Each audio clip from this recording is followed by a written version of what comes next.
Assalamualaikum warahmatullahi wabarakatuh. Shalom, Om Swastiastu, Namo Buddhaya, salam kebajikan untuk kita semua. Selamat pagi dan salam sejahtera bagi kita semua. Selamat datang di Bincang Aspirasi Komisi 4 Senat Mahasiswa Fakultas Hukum Universitas Diponegoro. Pada kesempatan kali ini, kita akan membahas topik yang sangat relevan dan dekat dengan kehidupan mahasiswa. Teman-teman pastinya sudah sangat bersemangat dong untuk membicarakan bincang aspirasi pada pagi hari ini. Materi pada pagi hari ini yaitu mengenai perubahan dari kurikulum Merdeka menuju kurikulum 2024 di lingkungan Universitas Diponegoro. Bersama narasumber yang luar biasa, kita akan mengupas tuntas mengenai perubahan kurikulum Merdeka menuju kurikulum 2024. Perkenalkan, saya Fiona Kartika Wirawan, staf ahli Komisi 4 Senat Mahasiswa Fakultas Hukum Universitas Diponegoro, yang pada pagi hari ini akan memandu jalannya bincang aspirasi. Sebagaimana yang kita ketahui, perubahan kurikulum menjadi salah satu isu yang cukup banyak diperbincangkan di kalangan mahasiswa. Pergantian kurikulum 2024 membawa banyak penyesuaian baik dari segi sistem pembelajaran, penyusunan mata kuliah, capaian pembelajaran lulusan, hingga mekanisme akademik yang nantinya akan dijalankan oleh mahasiswa. Di sisi lain, perubahan ini juga memunculkan berbagai pertanyaan dan aspirasi dari mahasiswa. Mulai dari kesiapan implementasi, penyesuaian beban studi, efektivitas pembelajaran, hingga bagaimana kurikulum baru ini mampu menjawab berbagai kebutuhan dunia kerja dan perkembangan hukum di masa depan. Oleh karena itu, melalui bincang aspirasi, kami menyediakan wadah dialog antara mahasiswa dan stakeholders terkait agar informasi yang diterima mahasiswa menjadi lebih jelas dan terbuka. Adapun telah hadir bersama kita narasumber yang sangat berkompeten di bidang akademik dan pendidikan tinggi, yaitu Wakil Dekan Bagian Akademik dan Kemahasiswaan, Dr. Aditya Yuli Sulistiawan, SHMA. Selamat pagi Bapak Adit. Selamat pagi, Mbak.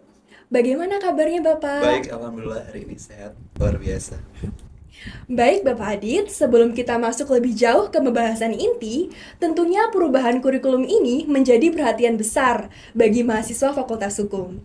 Banyak mahasiswa yang mulai bertanya-tanya arah kebijakan akademik ke depan, terutama terkait penyesuaian sistem pembelajaran dan juga dampaknya terhadap proses studi mahasiswa itu sendiri. Nah Bapak, mungkin untuk mengawali diskusi pada pagi hari ini, dapat dijelaskan terlebih dahulu bagaimana sih latar belakang dan urgensi perubahan dari kurikulum Merdeka menuju kurikulum 2024 di lingkungan Universitas Diponegoro. Baik, terima kasih. Saya ingin menyapa dulu semuanya. Assalamualaikum warahmatullahi wabarakatuh. Salam semangat, salam sehat, salam bahagia untuk seluruh mahasiswa kaum intelektual muda, khususnya kampus Hukum Progresif Fakultas Hukum Undip yang luar biasa dan saya banggakan. Pertama, saya mengapresiasi forum bincang aspirasi yang diselenggarakan oleh teman-teman senat mahasiswa, karena melalui media ini kita dapat mendialogkan hal-hal yang berkaitan dan relevan dengan mahasiswa. Khususnya pada kesempatan hari ini, penting sekali dan urgent sekali untuk kita bisa berbincang, berdialog tentang aspirasi mahasiswa terkait dengan kurikulum 2024. Jadi, pertama saya sampaikan, tadi menyangkut apa yang disampaikan bahwa kita sudah menjalani perubahan ini sejak 2024, begitu ya, bahwa kurikulum 2024 ini sudah berjalan pada tahun ke-3 sebetulnya kan, 2024, 2025, dan sekarang 2026. Jadi ini bukan barang yang baru sebetulnya bahwa kurikulum ini sudah berjalan, sudah masuk ke tahun yang ketiga. Namun demikian saya cukup paham begitu tentang aspirasi atau pertanyaan-pertanyaan yang muncul berkaitan dengan ini begitu. Maka dalam forum ini sangat baik sekali saya menyambut dengan luar biasa karena ini media untuk teman-teman mahasiswa juga mengetahui tentang bagaimana kurikulum 2024 itu dibuat dan bagaimana kemudian diimplementasikan. Pertama tentang filosofi ya, kenapa kurikulum 2024 itu dibuat? Artinya kenapa ada perubahan kurikulum dari kurikulum 2020. Jadi tentu saja kita akan melihat tentang dasar atau latar belakangnya adalah bahwa kalau kita berbicara tentang kurikulum, tentu kita akan kita akan harus melakukan yang namanya evaluasi. Dan evaluasi kurikulum itu secara kontinu dilakukan itu per 4 tahun. Kenapa per 4 tahun? Karena kurikulum 4 tahun itu dapat dilihat bagaimana kompetensi lulusan yang dihasilkan. Kalau angka 4 tahun itu kan kita sudah dapat melihat tentang lulusan yang sudah dihasilkan. Maka secara kontinu memang setiap 4 tahun itu selalu ada yang namanya peninjauan kurikulum dan kemudian nanti akan melahirkan yang namanya perubahan kurikulum. Nah, kenapa harus ada perubahan kurikulum? Karena kita bicara tentang perubahan, ya, perubahan dan tantangan begitu. Kita bicara tentang dunia industri, dunia usaha dan dunia industri yang terus berubah gitu. Tantangannya juga setiap waktu akan terus berbeda. Maka setiap 4 tahun itu relevan sekali untuk kita melakukan peninjauan kurikulum dan kemudian kita akan mendesain kurikulum yang lebih baik lagi mengikuti perkembangan dunia usaha dan dunia industri. Nah, relevan dengan itu, sejalan dengan itu memang kurikulum 2024 ya, tadi saya sampaikan mengikuti latar belakang itu, kemudian juga muncul Permendikbud nomor 53 tahun 2023 tentang penjaminan mutu. Jadi itu memang sejalan gitu pada waktu tahun 2023 itu Permendikbud 53 itu mengharuskan ada penyesuaian kurikulum. Jadi pas sekali waktunya, lalu kemudian Undip, ya ini kebijakan satu universitas, kita di Undip menyikapi itu, dan semua fakultas sudah diarahkan untuk menyiapkan kurikulum terbaru sesuai dengan perkembangan dan tantangan zaman yang ada. Maka kita mendesain kurikulum baru mengikuti Permendikbud 53. Maka apa yang kita hasilkan dari kurikulum 2024 itu sejalan dengan Permendikbud 53. Jadi seperti itu latarnya gitu ya, bahwa kita memang berbicara tentang perubahan dan untuk mengikuti perubahan dan tantangan itu kita harus mendesain kurikulum yang lebih relevan untuk menghasilkan kompetensi lulusan yang lebih baik dan sesuai dengan kebutuhan dunia usaha begitu. Baik, Bapak, terima kasih atas jawabannya. Dalam keberlangsungan selama 3 tahun ini, bagaimana sih capaian pelaksanaan kurikulum 2024 yang telah terlaksana dan apakah telah memenuhi dari esensi tujuan awal dalam menjawab permasalahan kurikulum sebelumnya? Ya. Jadi ini sudah masuk tahun ketiga ya. Pertama saya sampaikan bahwa kurikulum 2024 itu berlaku untuk mahasiswa mulai angkatan 2024. Jadi kalau kita bertanya di FH Undip, ya khususnya di FH Undip itu bahwa kita menyelenggarakan beberapa kurikulum saat ini secara bersamaan. Angkatan 2024 dan 2025 itu sudah menggunakan kurikulum 2024. Lalu angkatan yang sebelumnya itu menggunakan kurikulum 2020. Dan kita juga masih punya mahasiswa angkatan sebelumnya yang periode Juni ini terakhir adalah mahasiswa angkatan 2019 yang itu masih menggunakan kurikulum 2017. Jadi sebetulnya ada 3 kurikulum yang berjalan bersamaan begitu mengikuti jenjang atau batch mahasiswa yang masuk begitu. Jadi kita menyelenggarakan 3 kurikulum. Nah, untuk kurikulum 2024 sendiri yang sudah berjalan ini masuk tahun ketiga, khususnya untuk angkatan 2024 dan 2025, saat ini keberlangsungannya cukup baik ya, bahwa kita melihat berjalannya kurikulum ini cukup baik dan itu juga memang banyak perubahan yang mungkin nanti kita bisa bincangkan tentang perubahan itu. Tetapi sejauh ini memasuki tahun ketiga, berjalannya kurikulum 2024 ini cukup baik begitu diimplementasikan. Ada banyak hal yang juga sekarang itu menjadi perubahan gitu ya berkaitan dengan nilai dan lain-lain gitu, dan saya kira untuk tahun ketiga ini berjalannya kurikulum 2024 ini cukup baik. Mungkin ada beberapa hal yang itu mungkin nanti bisa menjadi tantangan di keberjalanan pelaksanaan kurikulum ya, tapi overall pelaksanaan kurikulum 2024 berjalan dengan baik hingga saat ini. Baik, Bapak. Nah, untuk perbedaan signifikan antara sistem proses pembelajaran kurikulum Merdeka dengan kurikulum 2024, apakah perubahan kurikulum ini akan berdampak pada masa studi, beban SKS, atau sistem pengambilan IRS mahasiswa? Ya, jadi sebenarnya gini, bahwa kurikulum 2024 itu kan menguatkan konsep pendidikan kita. Jadi kurikulum sekarang itu kan harus berbasis OBE ya. OBE itu Outcome Based Education. Jadi sebetulnya kurikulum 2020 itu sudah mengikuti OBE, tapi kurikulum 2024 itu lebih menguatkan kembali bahwa kurikulum kita ini harus berbasis OBE, Outcome Based Education. Jadi tujuan kita itu tidak hanya menghasilkan lulusan yang IPK-nya tinggi dan masa studi tepat waktu, tapi lebih jauh daripada itu.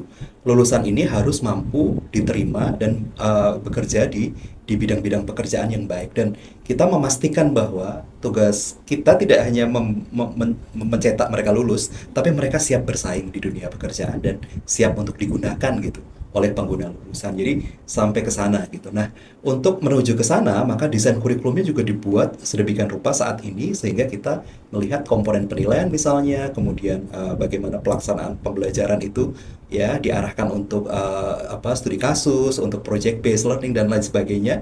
Itu kita terus kuatkan di situ. Makanya teman-teman mahasiswa juga merasakan di kelas ya, mungkin ada banyak tugas, kemudian juga project based dan lain-lain yang sekarang itu memang semakin mewarnai. Jadi posisi kurikulum 2024 itu memperkuat pencapaian OBE itu. Nah, kalau kita bicara tentang beban SKS sebetulnya beban SKS itu tidak berbeda, tapi kalau kita bicara tentang angka memang berbeda. Jadi kalau kita lihat di kurikulum 2020, mahasiswa untuk bisa lulus S1 itu 145 SKS. Ya, kemudian untuk 2024 ini S1 itu ada 148 SKS. Secara angka ini kelihatannya memang lebih besar, tetapi secara beban itu tidak berbeda jauh. Kenapa? Karena jadi gini, saya kembali lagi ke Permendikbud 53. Permendikbud 53 itu sebetulnya untuk S1 itu mensyaratkan S1 itu bisa lulus minimal 144. Sebetulnya S1 itu bisa lulus ketentuannya minimal 144. Kenapa kita menentukan 148? Karena kita memang menyiapkan kompetensi mahasiswa ya, sehingga 148 itu angka mutlak yang harus dicapai.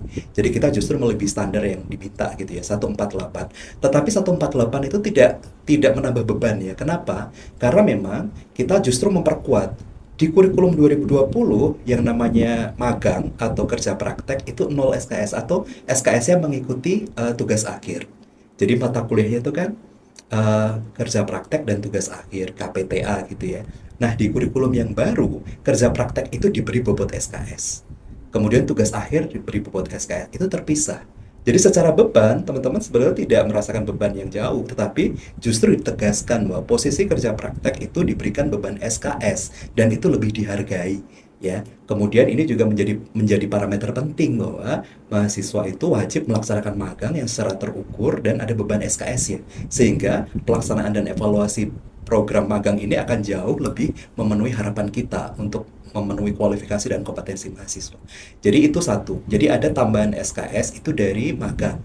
Kemudian ada lagi tambahan SKS itu yang secara memang itu harus mengikuti karena kita mulai kurikulum yang baru ini memisahkan mata kuliah Pancasila dan Kewarganegaraan gitu ya. Dan itu amanat dari universitas bahwa ini kan mata kuliah tingkat MKU ya, mata kuliah universitas, bahwa yang kemarin mata kuliah Pancasila dan Kewarganegaraan itu jadi satu mata kuliah 3 SKS, sekarang dipecah jadi dua gitu ya. Pancasila punya beban 2 SKS, kemudian Kewarganegaraan beban 2 SKS, itu udah plus 1 gitu ya. Kemudian ada tambahan lagi bahasa Inggris. Jadi bahasa Inggris kan sekarang itu bahasa Inggris 1, 2, dan 3. Yang tadinya bahasa Inggris itu hanya 2 SKS dalam satu kali waktu. Kalau sekarang kan harus 1, 2, dan 3 dalam 3 semester berurutan. Artinya plus 1 SKS lagi. Maka sebetulnya beban 148 itu memang tidak bisa dihindari. Tetapi ini sebetulnya secara substansi tidak menambah beban teman-teman mahasiswa. Meskipun angkanya memang bertambah, tapi secara beban itu tidak jauh berbeda dengan apa yang sudah dilaksanakan di kurikulum 2020. Justru kita memberikan apresiasi dan penghargaan untuk beberapa beban yang mestinya memang juga itu ada SKS seperti kerja praktek.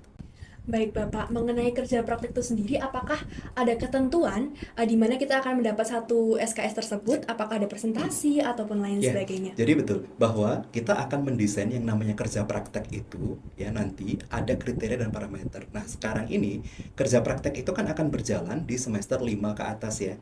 Nah, ini yang sedang disiapkan oleh Prodi S1, panduan kerja praktek yang baru. Dan ini harus berbeda memang. Kenapa? Karena kerja praktek yang sekarang ada SKS-nya. Ya, teman-teman punya panduan kerja praktek yang sebelumnya dan itu SKS-nya bersatu dengan tugas akhir ya. Kalau sekarang kan sendiri ya, maka kriteria dan parameter untuk penilaian dan pelaksanaan kerja praktek itu harus terukur.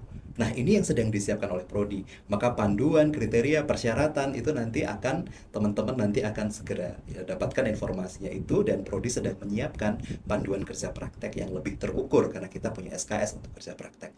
Oh ya, ada satu lagi tadi tentang masa studi mahasiswa ya. Iya, betul. Tentang masa studi mahasiswa, jadi apakah ada perbedaan antara kurikulum yang 2020 dan 2024? Tidak, gitu ya, tidak ada perbedaan. Jadi begini, bahwa mengikuti peraturan Permendikbud kita mendesain kurikulum itu ada pada 8 SKS. Namun teman-teman bisa menyelesaikan itu sama dengan kurikulum yang sebelumnya gitu. Nah, memang ketentuan mengharuskan kita mendesain ke 8 SKS seperti kalau teman-teman lihat di kurikulum yang 2024 itu kan tugas akhir ada di semester 8, tapi boleh diambil di semester 7. Begitu. Artinya itu tidak mempengaruhi dan itu masih sama dengan kurikulum yang sebelumnya. Jadi secara ketepatan lulus studi tidak berubah ya, tidak ada perbedaan sebetulnya. Tetapi memang mata kuliah tugas akhir itu kita tempatkan di semester 8 yang mana bisa diambil di semester ke-7 jika mahasiswa itu memenuhi persyaratan. Gitu. Baik, Bapak kan tadi berbincang mengenai mata kuliah. Jadi mengapa terjadi sebuah pemindahan salah satu mata kuliah wajib universitas yang terdapat di mata kuliah FH Undip yaitu Internet of Things atau IoT yang pada kurikulum Merdeka mata kuliah ini didapatkan pada semester 2. Sedangkan pada kurikulum 2024 mata kuliah tersebut itu baru didapatkan oleh mahasiswa di semester 7. Ya. Oke, ya betul itu bahwa mungkin kalau teman-teman compare antara kurikulum 2020 dan 2024 begitu ya ada beberapa perbedaan yang mungkin terlihat seperti ini. Misalnya olahraga gitu ya. Olahraga yang dulu kan semester 1, sekarang kalau nggak salah semester 5 gitu ya. Kemudian IoT ya, IoT yang dulu semester 2 sekarang ada di semester 7. Kenapa begitu? Karena begini, bahwa ketika kita desain kurikulum, kita harus menempatkan mata kuliah itu sesuai dengan proporsinya. Dan kenapa mata kuliah seperti ini kita letakkan di bagian belakang? Karena kita harus menempatkan prioritas kepada mata kuliah kompetensi, yang mana adalah mata kuliah fakultas, yang itu harus diambil secara berjenjang. Maka, kalau kita mengambil itu di awal, mata kuliah hukum yang memberikan kompetensi Anda itu akan mundur ke belakang. Dan itu justru akan membuat ya kurikulum atau beban mahasiswa di belakang semakin berat. Maka kita mengutamakan prioritas mata kuliah kompetensi yang mana adalah mata kuliah fakultas di depan supaya teman-teman itu nanti secara ke belakang itu tidak terdampak atau terkendala, mundur terus. Maka mata kuliah seperti IoT itu kan SKS-nya kecil ya. Kayak satu SKS kan itu ditempatkan di belakang karena itu memungkinkan untuk diletakkan di belakang. Dan mata kuliah IoT itu juga bukan mata kuliah dasar yang menjadi prasyarat untuk diambil dulu untuk mengikuti mata kuliah lain. Itu adalah bersifat keterampilan gitu ya. Maka itu bisa diletakkan di belakang dan kita juga punya filosofi bahwa teman-teman belajar tentang IoT itu juga nanti akan membantu teman-teman untuk memahami tentang dunia Internet of Things itu, untuk membantu penulisan atau membantu keterampilan teman-teman nanti. Meskipun itu tidak semata-mata bersifat keterampilan ya, tetapi mata kuliah ini masih sangat relevan diletakkan di semester 7. Dan juga olahraga juga sama. Olahraga di semester 5 itu juga masih sangat relevan. Kita berpikir bahwa teman-teman di semester kan gini, bahwa olahraga kan nggak harus juga di semester 1. Dan olahraga itu bisa diletakkan di semester 5. Kenapa? Karena kita mementingkan mata kuliah fakultas yang sifatnya kompetensi tadi. Ya kan? Kita mengutamakan itu. Kalau itu diletakkan di depan, mata kuliah kompetensi bisa mundur terus ke belakang. Maka satu-satunya ketika kita mendesain, satu-satunya cara untuk membuat teman-teman itu tetap runtut begitu, itu adalah meletakkan olahraga di semester 5 dan IoT di semester 7. Dan itu relevan dengan mata kuliah itu di semester itu pun tidak ada masalah teman-teman. Mungkin hanya tinggal menyesuaikan perbedaan gitu ya. Bahwa yang tadinya di depan jadi ada di belakang gitu. Baik, terima kasih atas informasinya Bapak. Pada kurikulum 2024 itu terdapat sistem nilai antara. Bagaimana sih urgensi saat diterapkan sistem nilai antara di kurikulum 2024 saat ini? Ya, jadi kurikulum nilai antara ya. Iya, Nilai sistem antara nilai ini kan antara. hal yang baru ya. Tadi saya Iya. katakan bahwa ada beberapa perbedaan dan salah satu perbedaan yang nyata dirasakan mahasiswa adalah adanya nilai antara. Jadi kenapa ada nilai antara? Maka kita akan melihat tentang evaluasi berjalannya kurikulum, evaluasi yang selama ini kita lakukan sepanjang ini bahwa kita akan mempunyai data tentang mahasiswa kita yang lulus secara cum laude gitu ya, berpredikat cum laude itu sangat besar sekali gitu. Bahwa kita sekarang punya PR bahwa bagaimana mempertanggungjawabkan mahasiswa yang lulus itu, apakah kualifikasi dan kompetensinya memang sebaik itu dibandingkan dengan angka yang mereka capai dengan IPK cum laude itu. Dan kita juga melihat bahwa ya kita harus membuat tolok ukur dan parameter yang lebih tepat untuk mengukur mahasiswa. Dan salah satunya adalah memberikan kebijakan nilai antara. Artinya apa? Kita menantang mahasiswa memberikan penghargaan dan kriteria kepada mahasiswa secara lebih rigid ya dengan nilai antara. Kita bisa lihat sendiri misalnya kalau kemarin mahasiswa dapat angka 80, nilai kumulatif itu bisa dapat A. Kalau sekarang kan 80 itu AB gitu. Untuk bisa A itu 85. Maka kita memang mungkin secara kualitas kita akan dapat lebih mempertanggungjawabkan bahwa mereka yang dapat nilai A itu memang kualifikasi dan kemampuan itu lebih baik. Secara objektif, kuantitatif nilainya itu 85 ke atas gitu. Jadi memang kita akan melihat nanti mungkin capaian secara predikat ya mungkin akan lebih menantang ya untuk mahasiswa 2024 ke sini. Artinya nanti yang kumlot mungkin tidak sebesar mahasiswa yang kurikulum 2020. Tapi ini tantangan baru yang justru akan menjadi lebih lebih baik gitu, bahwa kita akan melihat bahwa kualifikasi mahasiswa yang kumlot itu betul-betul memang mereka itu memiliki kompetensi dan kualifikasi secara akademik ditunjukkan melalui capaian terukur, melalui hasil dan nilainya memang memang mumpuni 85 ke atas. Dan ini juga bagi dosen gitu ya. Jadi bagi dosen juga ini memang juga kami juga dengan kebijakan ini kami juga punya pertimbangan ya bahwa mahasiswa yang tadinya mungkin nilainya mungkin jadi kan ketika nilainya itu A, B, C itu kan ini ya mungkin terlalu range-nya terlalu jauh ya. Yang nilainya 80 sama nilai 95 atau 100 sama-sama nilainya A gitu.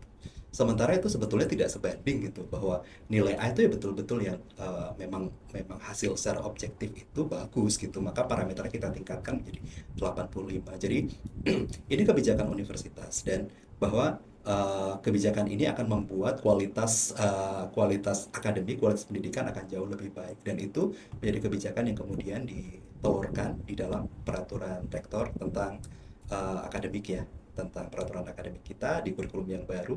Jadi nilai antara itu sekarang kita gunakan.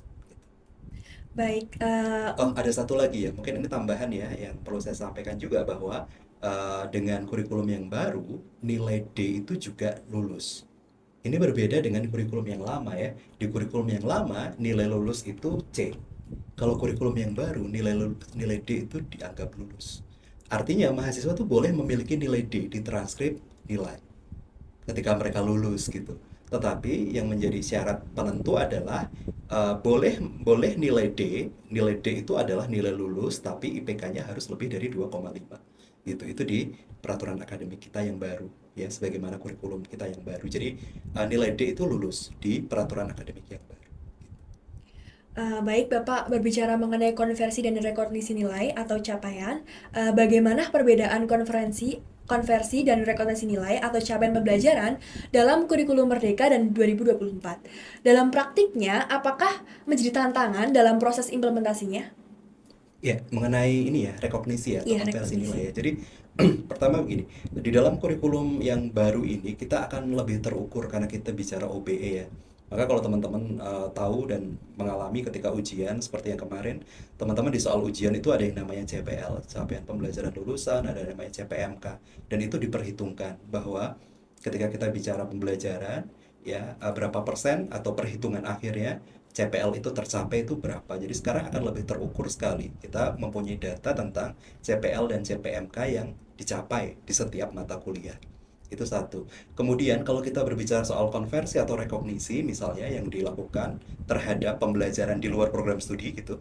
Misalnya kita bicara tentang program magang berdampak gitu, kemudian juga mungkin ada exchange dan lain-lain itu juga bagian dari program magang gitu ya atau kegiatan di luar prodi. Sebetulnya secara prinsip konversi atau rekognisi itu sama gitu bahwa kita juga memberikan kesempatan untuk rekognisi dan konversi itu sama dengan kurikulum yang sebelumnya.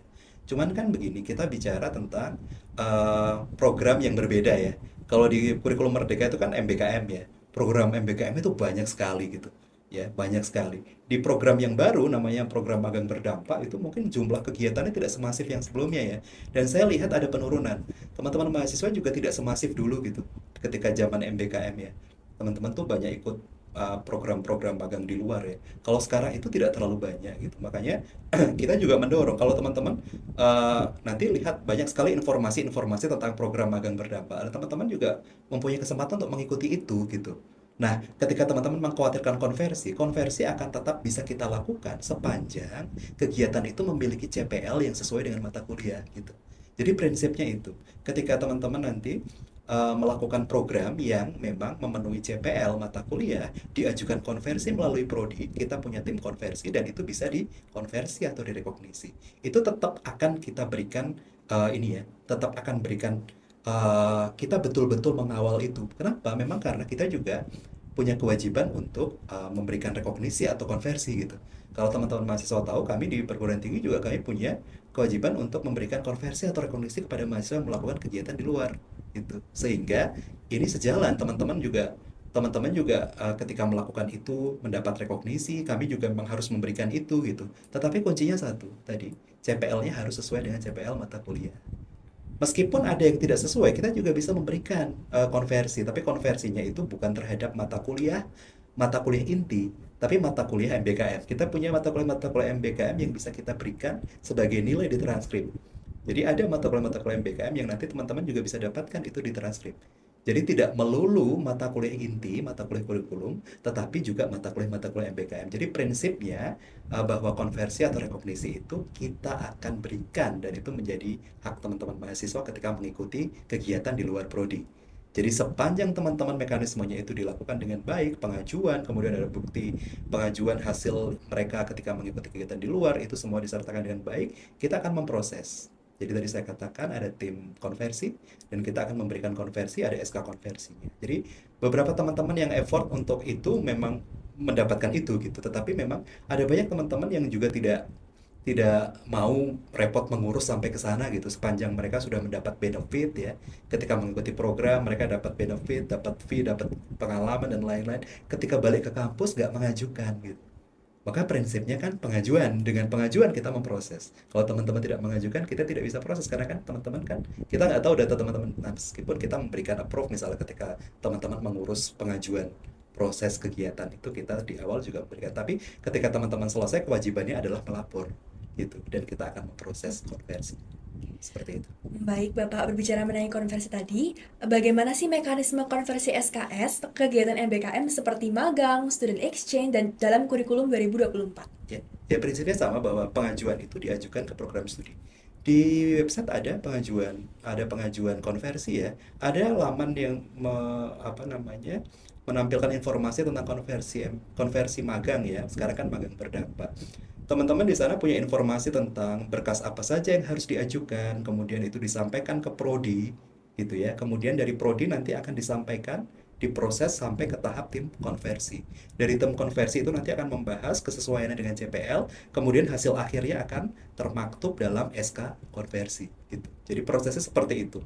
Kalau teman-teman melakukan proses ini dengan tertib, teman-teman akan mendapatkan hak konversi itu dengan baik gitu. Masalahnya tadi teman-teman nggak banyak yang mau mengajukan proses itu dengan tertib ya.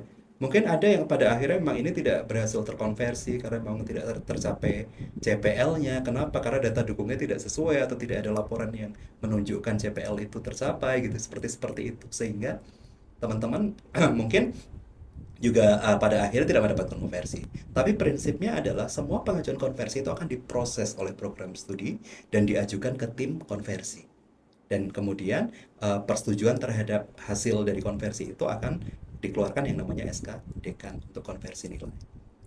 Baik Bapak, berbicara mengenai cuaca terakhir ini kan musim hujan ya Bapak. Bagaimana sih mekanisme atau keberlangsungan sistem perkuliahan yang dapat dilakukan ketika musim hujan? Mengingat dalam ketentuan peraturan rektor, metode perkuliahan itu dari dilakukan maksimal 4 kali. Apakah peraturan ini tuh bersifat tetap atau menyesuaikan kondisi yang ada? Mengingat ketika hari libur nasional mewajibkan adanya kelas berganti. Seperti itu Bapak. Ya, baik. Jadi mengenai tadi pertanyaan awalnya tentang musim penghujan ya. Iya. Pertama bahwa sebetulnya saya juga mendorong teman-teman mahasiswa untuk dapat berjuang gitu ya, bersemangat mengikuti proses pembelajaran dengan baik ya. Jadi memang yang namanya kalau kita misalnya berangkat ke kampus itu kan teman-teman mungkin ketika jamnya misalnya kuliah jam 1 hadir jam setengah 1. Hal-hal demikian kan memang sangat ini ya, sangat menjadi kebiasaan ya teman-teman mahasiswa. Kalau situasinya hujan, teman-teman jadi terkendala nggak bisa ke kampus. Jadi teman-teman harus punya manajemen waktu juga untuk bagaimana hari ini saya punya kuliah jam sekian, saya harus jadi jam sekian, sehingga nanti ketika terjadi kendala-kendala seperti hujan dan lain itu teman-teman tidak terkendala gitu loh. Dan ketika kita bicara tentang faktor-faktor seperti hujan, itu kan sesuatu yang tidak bisa kita prediksi ya. Dan teman-teman ya bagaimana mengupayakan untuk teman-teman nanti ya dapat hadir di kelas. Tetapi proses itu kan juga dapat dilakukan melalui komunikasi dengan dosen. Bahwa dosen bisa saja mengakomodir untuk melaksanakan kuliah online gitu. bahwa kuliah online itu dapat dilakukan melihat kondisi-kondisi seperti itu sepanjang itu disepakati kemudian bisa saja kuliahnya online gitu ya. Tetapi prinsip pertamanya adalah saya mendorong teman-teman untuk fight gitu ya, untuk dapat mengikuti proses pembelajaran itu sebaik mungkin gitu, sesemangat mungkin. Karena prosesnya tentu akan berbeda ya. Saya juga dalam evaluasi yang kita lakukan, proses kuliah offline dan online itu berbeda ya. Hasilnya itu tetap akan terlihat sekali lebih baik di kuliah yang offline gitu. Maka kalau ada kendala-kendala seperti ini ya bagaimana teman-teman itu mengantisipasi. Itu satu yang saya ingin dorong kepada teman-teman mahasiswa. Nah, ketika memang situasinya sangat tidak memungkinkan itu bisa dikomunikasikan dan juga dapat disepakati misalnya dosen menyetujui kuliah online. Dan saya lihat di beberapa mata kuliah juga berjalan seperti itu gitu ya. Nah, kalau pertanyaannya dikaitkan dengan ketentuan bahwa setiap mata kuliah itu untuk bisa online itu maksimal satu semester adalah 4 kali, ya itu adalah ketentuan atau edaran dari universitas.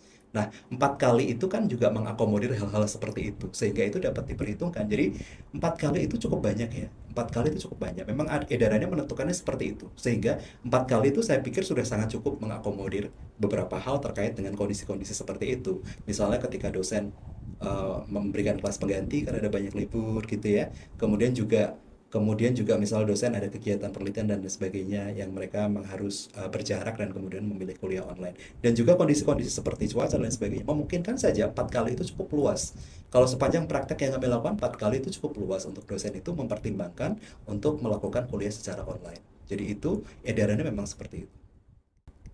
Baik Bapak, terima kasih atas jawabannya. Selanjutnya kita akan membahas mengenai pendidikan jarak jauh. Karena akhir-akhir ini tuh mahasiswa tuh sering menanyakan terkait pendidikan jarak jauh. Apakah sebelumnya sudah pernah dilaksanakan pendidikan jarak jauh di FH Undip, dan jika sudah, bagaimana sih teknis pelaksanaan dari pendidikan jarak jauh yang dilaksanakan di Fakultas Hukum Universitas Diponegoro? Iya, baik. Jadi kita pertama harus pahami dulu ya tentang pembelajaran jarak jauh ya. PJJ itu sebuah konsep nomenklatur yang berbeda dengan mungkin apa yang teman-teman bayangkan, yaitu apa? Metode kuliah online. Itu dua hal yang berbeda. Jadi PJJ, pembelajaran jarak jauh itu adalah sebuah konsep yang memang dilakukan untuk melaksanakan yang namanya penyelenggaraan pendidikan secara secara secara jarak jauh. Implementasinya misalnya bisa kita lihat pada UT, Universitas Terbuka. Mereka kan menyelenggarakan PJJ gitu. Nah, kalau di Undip ya, di Undip itu memang ke depan memungkinkan barangkali karena memang di Perak juga ada tentang itu. Tetapi peraturan khusus tentang PJJ itu nanti akan dibuat khusus. Tetapi saat ini yang kita kenal saat ini kan pembelajaran metode online kan. Itu berbeda dengan PJJ gitu. Nah, jadi itu mesti dibedakan. Kalau di Undip saat ini, meskipun nanti akan dibahas tentang PJJ ya, tetapi saat ini kita belum ada itu. Sehingga pembelajaran yang kita lakukan di sini adalah pembelajaran offline dan pembelajaran online. Jadi kita mengenalnya itu, bukan konsep PJJ itu sendiri. Sehingga teman-teman mendapatkan pengalaman melalui proses belajar secara offline, fisik, dan secara online. Tapi sekali lagi ini bukan PJJ namanya ya. Meskipun secara konsep itu kan kita juga jaraknya jauh gitu ya, tetapi itu bukan PJJ karena itu metode pembelajaran online saja yang kita lakukan. Nah, kita mengkombinasikan itu. Jadi kita punya pengalaman banyak begitu ya melalui pada saat pandemi Covid kemarin ya. Maka kita kan mengcombine itu. Makanya edaran tadi juga menyampaikan 4 kali satu mata kuliah pada satu semester dosen bisa menyelenggarakan kuliah online. Jadi metodenya itu offline dan online. Nah, bagaimana PJJ nanti mungkin karena di Perak itu ada dan ini konsep yang tidak sama dengan sekedar kuliah online tadi gitu. Makanya itu nanti kita juga mengetahui bahwa universitas akan mendesain tentang PJJ itu. Tapi sekarang kita belum mengenal konsep itu saat ini untuk yang Baik. existing. Selain PJJ kan juga ada sistem fast track ya Pak ya. Ya. Apakah saat ini Fakultas Hukum masih menerapkan program studi fast track tersebut? Ya, untuk saat ini memang tidak ya. Kita tidak ada penyelenggaraan program fast track, tetapi kita ada yang namanya PAS-Pasca ya. PAS-Pasca itu apa? Program akselerasi sarjana pasca. Jadi PAS-Pasca itu bagaimana? PAS-Pasca itu adalah mahasiswa yang lulus, setelah mereka lulus dengan ketentuan dari mereka mendaftar S2 dengan dia lulus itu jaraknya harus tidak boleh lebih dari 6 bulan. Mereka itu boleh mendaftar program PAS-Pasca. Nah, program PAS-Pasca ini keuntungannya apa? Bebas biaya pendaftaran, bebas biaya SPI, dan UKT-nya itu sama dengan UKT S1 gitu. Ya kan? Nah, kalau UKT S2-nya lebih tinggi nanti pakai lebih rendah daripada UKT S1 maka pakai UKT S2. Jadi memang ini tuh program yang sangat menguntungkan ya untuk teman-teman mahasiswa atau lulusan S1 gitu. Jadi ketika mereka lulus 6 bulan, mereka nggak boleh lebih dari 6 bulan, mereka dapat mendaftar untuk program Pasca di FH Undip. Artinya ya mendaftar di MKN atau Magister Hukum gitu ya, dengan keuntungan yang tadi saya sampaikan. Nah, ini memungkinkan mahasiswa untuk mendapat keuntungan yang tadi itu, sehingga ya mahasiswa itu dapat memanfaatkan kesempatan dengan baik meskipun memang kebijakannya sekarang sudah mulai dibatasi ya kuotanya gitu, bahwa kita bicara pasca ini ya masih tetap ada tapi kita akan mengikuti kebijakan universitas setiap periode pembukaan, nanti kita punya batasan atau kuota tentang program pasca gitu. Tetapi media ini sangat baik untuk teman-teman yang ingin melanjutkan studi setelah lulus, artinya ya teman-teman setelah lulus S1 langsung daftar S2 gitu, dan itu memungkinkan untuk teman-teman menggunakan media program ini atau program pasca ini. Baik Bapak, dalam program Pasca ini apakah ada ketentuan untuk dari mahasiswa S1 ini untuk mendaftarkan program Pasca ini, apakah ada ketentuan minimal IPK, minimal Ya, SKS, dan lain ya. sebagainya? Ya, ketentuan spesifiknya bisa dilihat di website PMB Undip ya, tentang pasca itu jelas sekali. Tetapi ketentuan pembedanya adalah tadi ya, bahwa mereka itu 6 bulan. Jadi kriterianya adalah mereka mendaftar S2 itu tidak boleh lebih dari 6 bulan. Karena kalau lebih dari 6 bulan itu coret atau tidak memenuhi kualifikasi. Yang kedua itu harus ada linearitas antara program S2 yang didaftar dengan S1-nya. Maka harus ada yang namanya surat keterangan linearitas yang nanti dapat diajukan ke ketua program studi S2 yang dituju. Nah, ada syarat-syarat seperti itu. Nah, detail yang sifatnya spesifik, syarat-syarat berkas dan lain-lain bisa dilihat di website PMB Undip. Baik Bapak, terima kasih atas informasinya. Kita kembali ke kurikulum 2024. Jika kurikulum 2024 ingin menghasilkan lulusan yang siap menghadapi dunia kerja, bagaimana sih cara memastikan kurikulum ini tidak hanya fokus pada kebutuhan industri, tetapi juga tetap menjaga nilai kritis dan idealisme mahasiswa? Ya, oke, saya sepakat ya bahwa memang kita di kampus kita harus menanamkan nilai-nilai integritas, dan memang kita di Eva Undip kita tuh sangat concern dengan hal itu ya, bahwa nilai-nilai integritas itu adalah yang utama. Kita berbicara tentang karena di Eva Undip ya kita dengan tagline hukum progresif, kita ingin bahwa mahasiswa kita yang lulus itu memang punya integritas. Dan bagaimana ketika kita kaitkan dengan kurikulum ya, kurikulum kita kalau teman-teman lihat ya di CPL program studi, CPL yang ada itu juga tidak hanya melulu kepada kompetensi keilmuan, tapi juga ada yang sifatnya itu adalah integritas. Dan kalau teman-teman lihat di buku kurikulum kita gitu ya, ada mata kuliah-mata kuliah yang memang CPL-nya itu memenuhi kualifikasi itu tentang integritas gitu loh, bahwa kita memastikan itu tercapai gitu melalui mata kuliah misalnya mata kuliah pendidikan agama Islam misalnya, atau pendidikan agama gitu ya. Mata kuliah yang lain pun ada yang arahnya itu memang untuk integritas, sehingga memang kita secara kurikulum itu memastikan bahwa integritas mahasiswa itu juga bisa ditempuh atau dicapai melalui pembelajaran di mata kuliah gitu. Kemudian yang berikutnya adalah bahwa kita juga menanamkan nilai-nilai itu di semuanya sebetulnya, meskipun kita bicara semuanya kan itu terjadi dalam proses pembelajaran di kelas ya. Dosen-dosen kita juga memang kita punya concern tentang hal itu, bahwa bagaimana kita menciptakan integritas dan kejujuran di kelas. Maka memang kita di kelas gitu ya, dosen-dosen juga kita arahkan untuk membentuk karakter mahasiswa gitu. Mungkin akan terasa keras ya kaitannya dengan mahasiswa misalnya kalau kita bicara tentang kejujuran, karena kita juga melakukan itu dengan baik ya, bahwa kita di fakultas di program studi juga iya, bahwa mahasiswa-mahasiswa yang melakukan pelanggaran itu juga kita proses gitu ya. Teman-teman ada yang melakukan pelanggaran-pelanggaran seperti pemalsuan tanda tangan, hal-hal seperti itu kita jaga betul ya. Kalau teman-teman ada laporan tentang itu, kami sangat concern. Itu satu atau cara kami juga untuk menegaskan integritas itu menjadi satu hal yang paling utama. Kalau kita berbicara di kampus nggak hanya tentang nilai atau IPK yang dicapai, tapi juga yang penting lagi adalah kita bicara integritas. Maka penegakan integritas di Eva Undip itu juga sangat kuat ya. Mungkin teman-teman mungkin nggak tahu, tapi kita telah melakukan banyak pelanggaran-pelanggaran akademik dan non akademik yang berkaitan dengan mahasiswa, dan itu adalah komitmen kami untuk membentuk integritas selain apa yang dilakukan dosen di kelas gitu.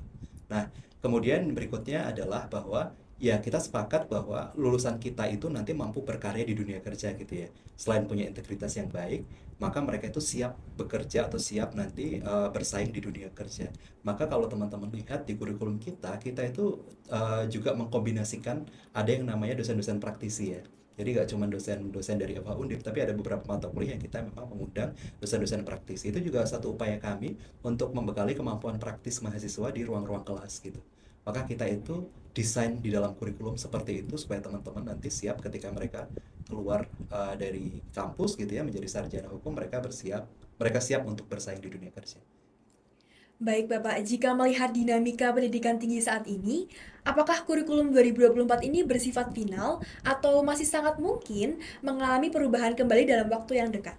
Iya, kalau dikatakan final, bagi saya tidak ada sesuatu yang final ya, bahwa kita juga memungkinkan saja bahwa kurikulum itu nanti dapat dievaluasi gitu ya, dan itu sangat terbuka. Tetapi memang saat ini kita menyelenggarakan kurikulum ini gitu ya. Tadi saya katakan di awal bahwa ketika kita berbicara tentang sebuah sebuah program, sebuah kebijakan atau sebuah apapun itu kan sepanjang berjalan itu terus harus dilakukan yang namanya evaluasi. Dalam pendidikan tinggi atau dalam konteks penjaminan mutu kita melakukan PPEPP. PPEPP itu dari penetapan sampai evaluasi gitu ya. Kemudian juga nanti ada perubahan. Kita akan bicara bahwa proses itu terjadi secara dinamis ya. Jadi kalau teman-teman berpikir apakah kurikulum ini final, tentu saja tidak. Kita terus melakukan evaluasi gitu ya. Memang ketika ada hal yang urgent sekali kita boleh mengajukan perubahan gitu, dan itu juga nanti sangat memungkinkan. Nah, kalau tadi saya katakan di awal, semangat kurikulum baru itu kan Permendikbud 53 ya tahun 2023. Sebetulnya peraturan yang terbaru ya, yang baru kita ini kan ada Permendiktisayangtek nomor 39 tahun 2025. Itu peraturan yang terbaru gitu loh. Jadi peraturan yang Permendikbud yang 53 sudah dicabut, tetapi Permendiktisayangtek yang baru itu masih relevan. Jadi kurikulum kita yang 2024 yang diubah berdasarkan Permendikbud itu sekarang sudah ada perubahannya di Permendiktisayangtek 39. Nah, kita masih relevan kurikulumnya. Jadi memang kita masih aman di sana, kita menggunakan kurikulum 2024 dan nanti kita lihat saja bagaimana ketika kemudian ada hal-hal urgent sepanjang tantangan tentang dunia usaha, dunia industri begitu ya. Dan mungkin nanti kita bicara dinamika tantangan perguruan tinggi ke depan, tentu kita akan sangat terbuka dengan yang namanya perubahan. Ya, tetapi saat ini kita masih tetap menggunakan kurikulum ini. Nanti juga sepanjang waktu kita terus memberikan evaluasi, kita memberikan masukan, kita juga menerima masukan-masukan, dan itu kita juga mendengarkan dari seluruh stakeholder ya, nggak cuma mahasiswa. Kita juga ada yang namanya survei kepuasan pengguna lulusan, kita juga ada survei kepuasan mitra, kita juga alumni gitu ya, teman-teman mahasiswa, dosen tendik gitu. Evaluasi ini yang kita kemudian harus ramu ya, ketika kita bicara tentang kita kan ingin hasil yang terbaik ya, maka evaluasi ini juga terus kita pertimbangkan dalam proses penjaminan mutu kita. Jadi ketika memang ada hal urgent untuk kita merubah kurikulum, itu sangat mungkin saja terjadi. Baik Bapak, terima kasih atas penjelasannya. Apakah pada saat ini adanya sosialisasi kurikulum 2024 ini sudah optimal dan apakah semua mahasiswa sudah memahami dengan rigid terkait perbedaan kurikulum ini? Jika belum, maka bagaimana sih strategi dari sosialisasi kampus agar mahasiswa memahami arah dan tujuan yang seharusnya dicapai? Ya, tentang sosialisasi kurikulum baru ya. Jadi sebetulnya sosialisasi ini sangat tepat sudah kita sampaikan ketika teman-teman mahasiswa baru itu masuk ya. Jadi kalau kita kan memang punya punya misi bahwa kurikulum ini harus tersampaikan dengan baik dan dipahami. Bahwa ketika kurikulum baru itu didok itu kita kemudian memberikan pemahaman itu di awal, di mana di PKKMB gitu.